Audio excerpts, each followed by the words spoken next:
Lettre 45. Rica à Usbek, à... Hier matin, comme j'étais au lit, j'entendis frapper rudement à ma porte, qui fut soudain ouverte ou enfoncée par un homme avec qui j'avais lié quelque société et qui me parut tout hors de lui-même.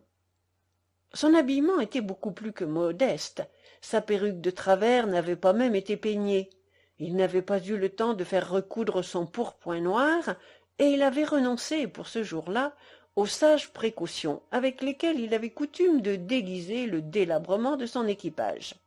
« Levez-vous, me dit-il, j'ai besoin de vous tout aujourd'hui. J'ai 1000 emplettes à faire, et je serai bien aise que ce soit avec vous. Il faut premièrement que nous allions à la rue Saint-Honoré parler à un notaire qui est chargé de vendre une terre de 500 000 livres. Je veux qu'il m'en donne la préférence.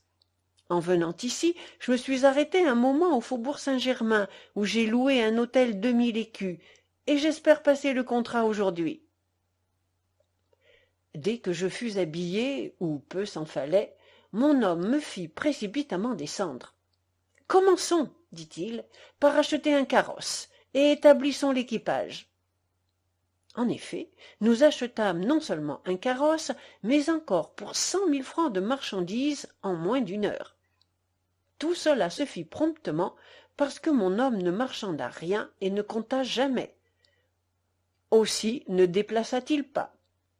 Je rêvais sur tout ceci, et quand j'examinais cet homme, je trouvais en lui une complication singulière de richesse et de pauvreté, de manière que je ne savais que croire.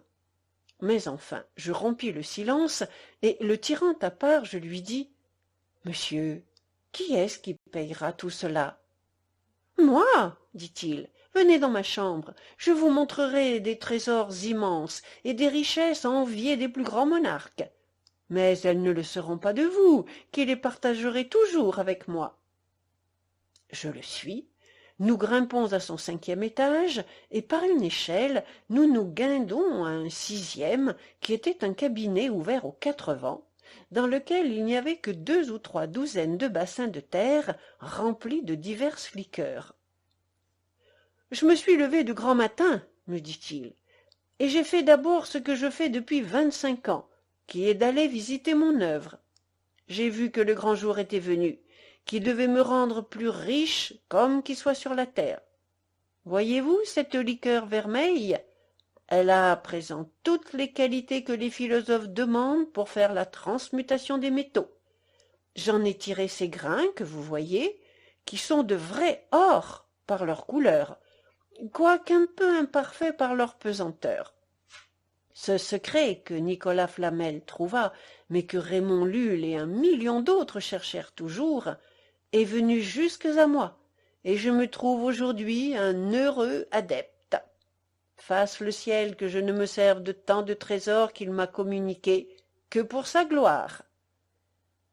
Je sortis, et je descendis, ou plutôt je me précipitai par cet escalier, transporté de colère, et laissai cet homme si riche dans son hôpital.